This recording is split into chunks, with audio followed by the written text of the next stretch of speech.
Okay guys, meron naman akong dumating na order, no? Ito yung aking mga circuit cards para dun sa gagawin kong audio tracer. Parang tool para sa pag-check ng radio amplifier. So, ito na. Bali dalawa to, no? Dalawang circuit card.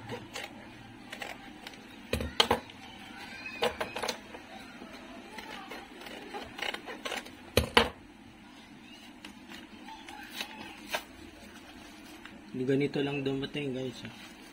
Parang pouch lang na maliit. Ang liit lang pala. Naku. Okay. So ito yung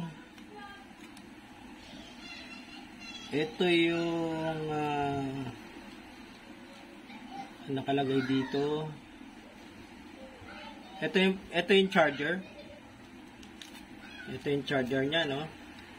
Type C. Ito, Type C. Type C. Micro mini USB, 5 volts, 1 ampere. Para sa battery na 18650. Type 18650. Lithium battery charger module charging board. Module charging board. Yan. Ito yun. Teka.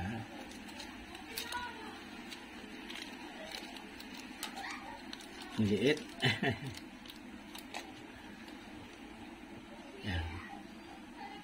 Okay, tatlong IC dito. Tatlo yung IC niya. Ito yung parang nakikita natin sa cellphone, no, yung port. Kaya lang ang pinili ko ano na lang yung Type C para madaling hanapan ng charger. Okay, tapos yung isa maliit pa, pares maliit pala. Sandali lang siya guys dumating, baka may ready stock na sila dito sa Pilipinas, no? Ito namang isa, ito yung audio amplifier board. Ito ganito kaliit, no?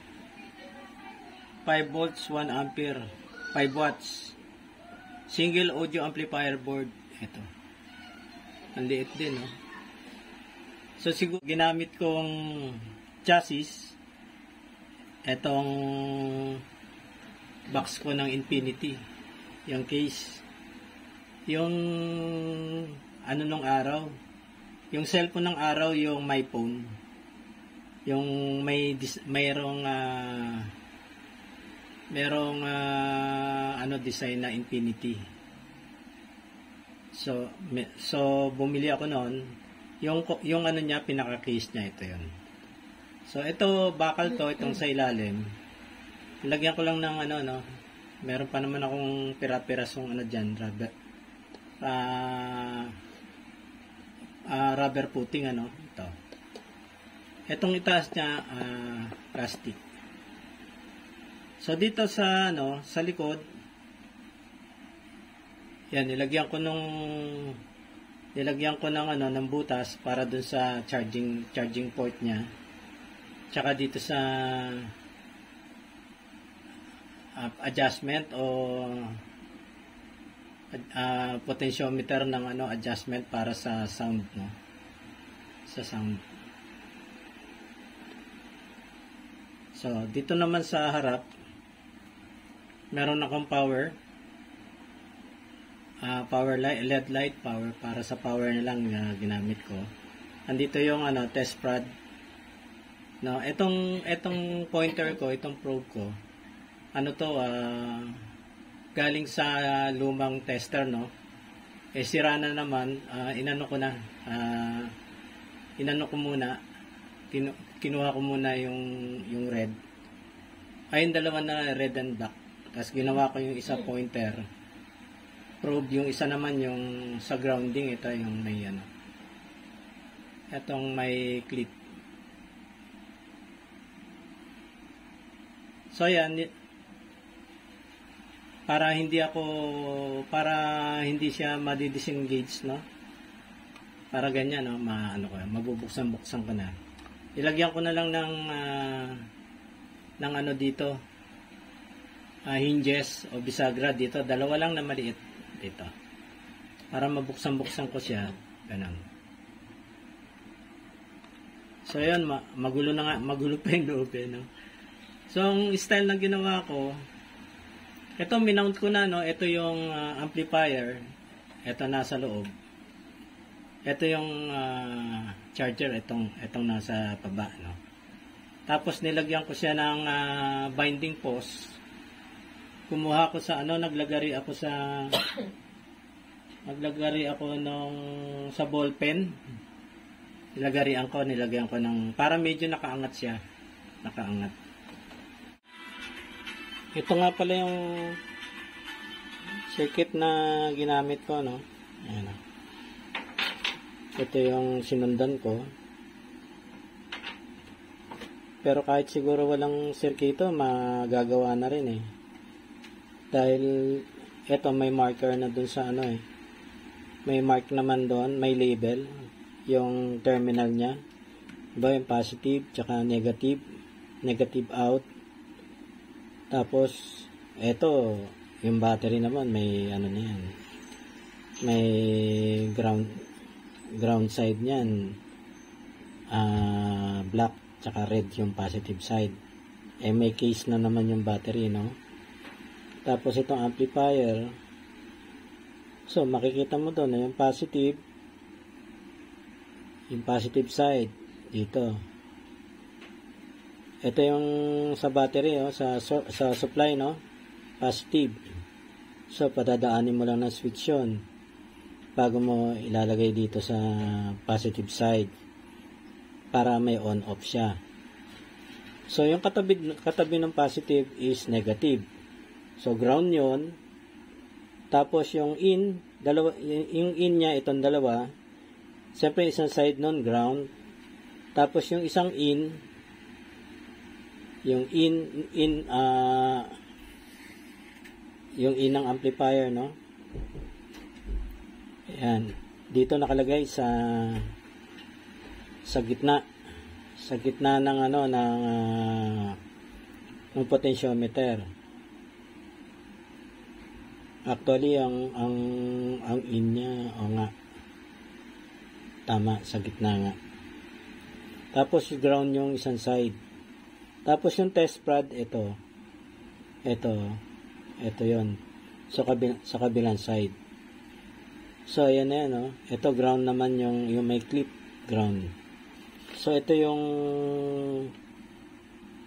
yung speaker, madali naman yan, no? Out, nakalagay doon, out. Positive, negative yan, speaker. Speaker yan. May positive, negative nga ba doon? Nakalagay. Basta nakalagay lang doon, out eh. 8 lang, out lang nakalagay. Ayan o. Dito. Ayan o. Pass, dito. Yung unang terminal doon, yung supply, positive, negative, tapos negative, ground din yung isa. Tapos yung pang-apat, yung in, nakalagay. Sa in yung dalawa, yung dalawang alambre ng in, yung isa yung isa ground. Etong puti, ito yung pumunta ng, alam ko, potentiometer dito.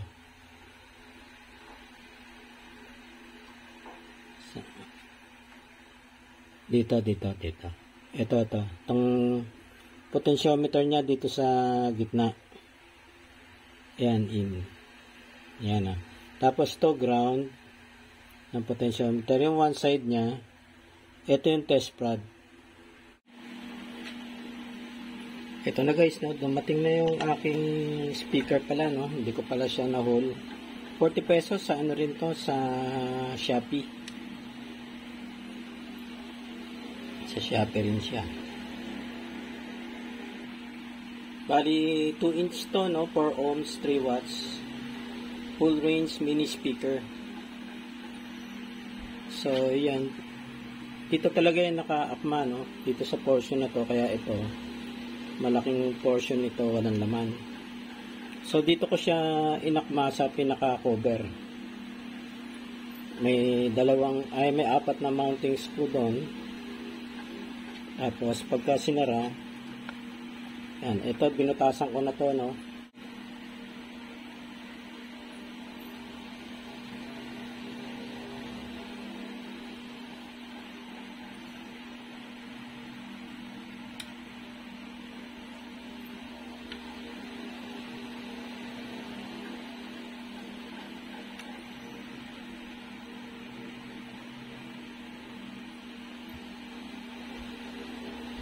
Okay na.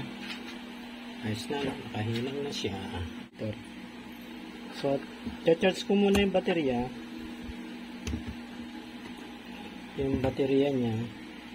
Charge ko. Ayan. Pagka sinara ko, ayan. Nilagyan ko ng butas-butas dito. Hindi nga maganda yung pagkakalagay ko ng butas. Ano? So, yung actual testing nito, ito na sa amplifier pagka nagtest ako ng amplifier. Ito dito ko na lang sa desktop, no? Yan. Ano ko muna dito, no?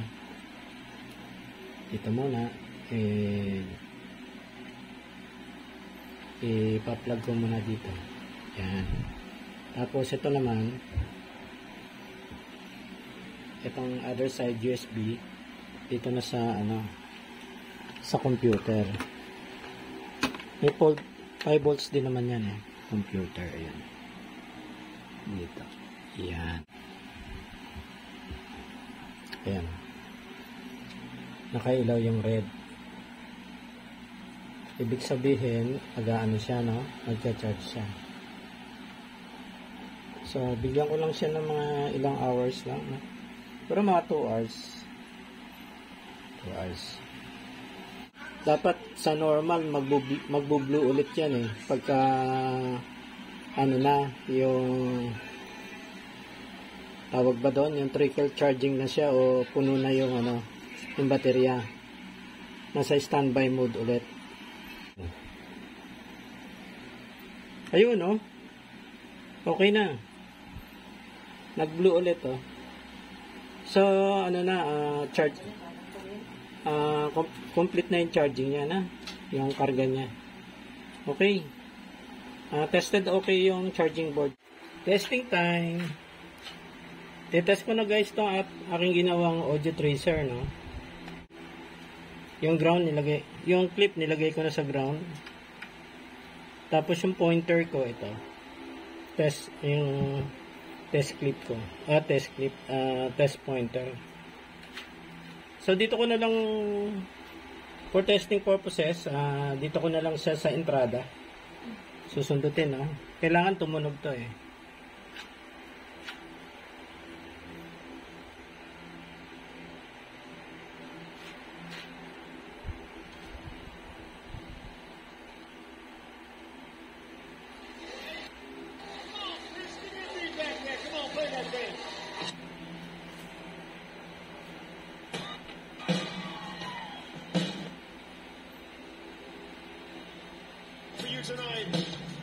Okay naman.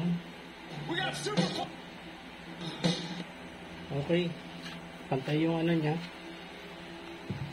Pantay naman yung kanyang tunog, no? Okay. Tested okay. Baka tayo makapiright. Ganun lang ka-exe.